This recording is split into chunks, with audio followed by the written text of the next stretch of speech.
Haleluya, puji Tuhan, salam sejahtera bagi kita semua, Bapak Ibu, keluarga besar GPDI LCD Magelang. Mari kita akan bersama-sama mengucapkan salam revival sebelum kita mendengar dan menikmati firman Tuhan hari ini.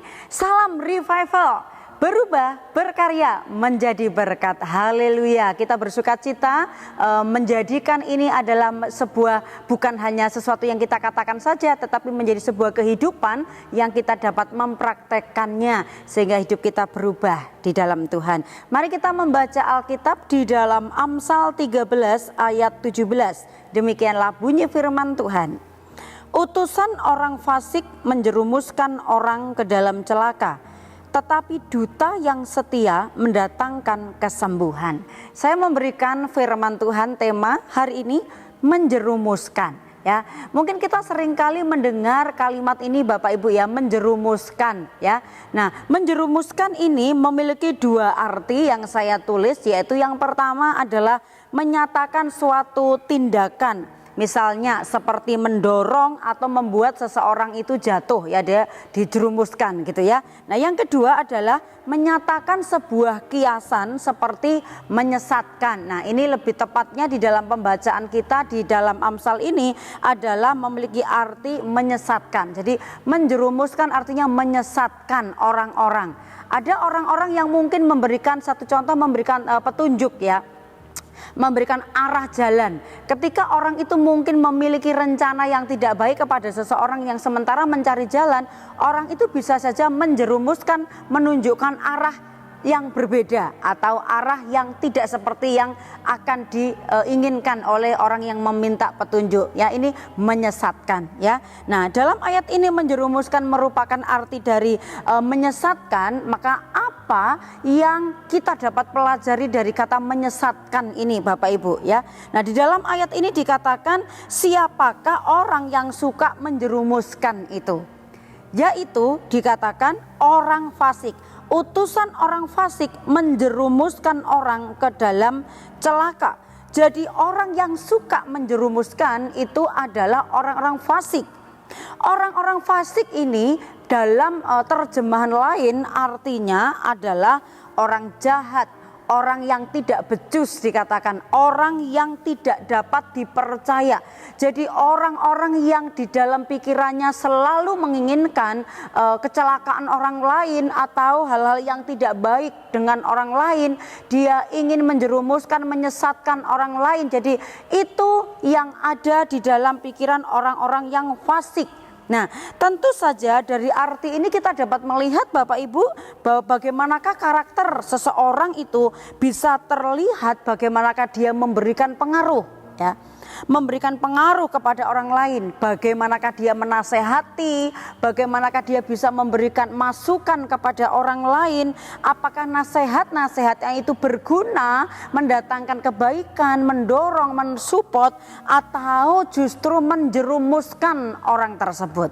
Itu sebabnya kita belajar bahwa menyesatkan ini adalah merupakan perilaku yang bisa mencelakakan orang lain, yang bisa mendatangkan kerugian tentu saja bagi orang lain.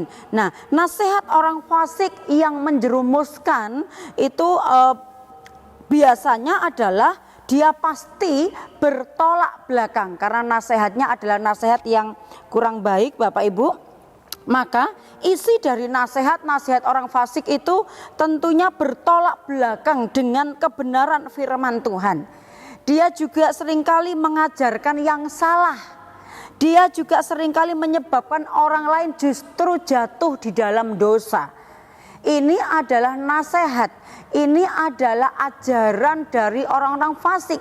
Itu sebabnya kalau firman Tuhan berkata kita harus bisa menjauhi perilaku orang-orang fasik, karena orang-orang fasik tentunya membawa dampak atau membawa pengaruh yang buruk di dalam setiap kehidupan kita. Nasihat orang fasik ini selalu menjerumuskan yang bertentangan dengan firman Tuhan. Misalnya ada satu contoh, jikalau sebuah keluarga Bapak Ibu ya, mungkin terjadi sebuah konflik antara suami dengan istri, kemudian sang suami ini mungkin menceritakan kepada teman-temannya, tetapi teman-temannya itu bukan orang yang percaya kepada Tuhan, teman-temannya itu adalah orang-orang yang mungkin juga terbiasa mencari solusi masalah itu menurut pemikiran mereka yang menggampangkan atau menyepelekan. Sehingga ketika ada konflik suami dengan istri tetapi mendapatkan nasihat dari orang-orang yang tidak percaya kepada Tuhan, nasihat dari orang jahat, orang yang fasik, maka nasihatnya pasti begini, sudah cerai saja, tinggalkan istrimu. Atau sebaliknya, kalau istri yang curhat sama temannya atau sama orang fasik, maka dikatakan udah tinggalkan suamimu, masih ada yang lebih baik, masih banyak orang lain yang lebih baik daripada suamimu. Ini adalah nasihat orang fasik, bertolak belakang dari firman Tuhan, kemudian juga pasti akan berimbas kehancuran ya. Karena firman Tuhan kalau orang yang percaya kepada Tuhan kan tidak boleh bercerai, tapi nasihat orang-orang fasik justru sudah tinggalkan saja, cerai saja. Ini salah satu contoh. Ada juga yang mungkin mengeluh tentang pekerjaannya, wah gaji saya ini kok pas-pasan ya, padahal saya sudah bekerja bertahun-tahun loh di perusahaan itu ya. Kemudian mungkin curhatnya kepada orang fasik, ceritanya kepada orang fasik, maka dia memberikan nasihatnya, udah korupsi saja, kan gajimu kecil tuh, kamu korupsi saja, ya tidak jujur, gak usah jujur-jujur gitu ya. Nah ini nasihat-nasihat orang yang tidak percaya Tuhan, yang hidupnya terbiasa dengan hal-hal yang tidak baik, sehingga perlakuan tidak baik, tingkah laku yang tidak baik, cara pikir yang tidak baik itu menjadi sesuatu hal yang biasa ya. Berhati-hatilah dengan orang-orang fasik yang demikian. Atau juga kalau ada seorang pedagang ya, pedagang itu wah untungnya kalau saya jujur terus seperti ini kok untungnya sedikit sekali ya. Dia mungkin ngobrol bersama dengan sesama pedagang mungkin ya, mereka saling bercerita, saling bertukar pikiran. Kemudian orang fasik yang tidak percaya kepada Tuhan, udah nggak usah jujur-jujur, curang saja ya. Hal-hal yang tidak seharusnya dilakukan demi keuntungan. Bapak Ibu yang dikasihi oleh Tuhan, nasihat orang fasik atau cara hidup orang fasik ini adalah melakukan hal-hal yang senantiasa mencelakakan atau merugikan orang lain. Cara hidup orang fasik, mereka hidupnya lebih menyukai kemudahan tanpa mau menghadapi kesulitan. Mereka hanya memilih rasa aman, yang penting saya mendapatkan untung, yang penting saya tidak celaka. Sekalipun orang lain celaka itu tidak apa-apa. Ya, ini pemikiran orang fasik. Ini pemikiran orang-orang yang tidak mau dirugikan, tetapi justru merugikan orang lain. Nah, itu sebabnya Bapak Ibu, apa yang dilakukan hidupnya itu adalah sesuai dengan pengalaman-pengalaman buruk yang ditularkan kepada orang lain. Dengan nasihat-nasihat yang menyesatkan, nasihat-nasihat yang buruk, sehingga dampaknya adalah mendatangkan celaka bagi orang lain. Dampaknya adalah keburukan, kehancuran bagi orang lain. Tetapi dia sendiri yang memberikan nasihat tidak mau menanggung resikonya. Itu sebabnya Bapak Ibu, apakah kita juga sebagai orang-orang yang percaya kepada Tuhan pernah melakukan hal ini? Ya, orang fasik yang perilakunya menjerumuskan orang lain.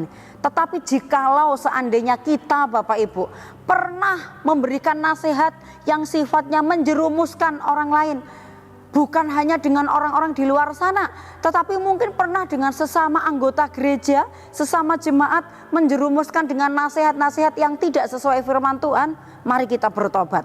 Mari kita jangan seperti orang fasik, tetapi kita menjadi orang-orang yang berhikmat, yang dikatakan seperti duta ya. Kalau duta Allah, duta kerajaan surga, kita menyampaikan pesan adalah pesan yang mendatangkan kebangunan, kebangkitan dan pemulihan, bukan menyesatkan. Itu sebabnya kita mau belajar jangan sampai kita menjadi pribadi yang menjerumuskan, menyesatkan orang lain, tetapi kita mau belajar bertindak bijak, baik kita di dalam memberikan nasihat kepada orang lain supaya tidak menjerumuskan, maupun ketika kita mendengarkan nasihat jangan sampai kita juga dijerumuskan oleh orang-orang fasik tersebut. Ingatlah bahwa setiap orang yang menjerumuskan orang lain, maka itu pasti akan ada hukumnya di hadapan Tuhan. Kita baca Matius 18 ayat 6 sampai 7.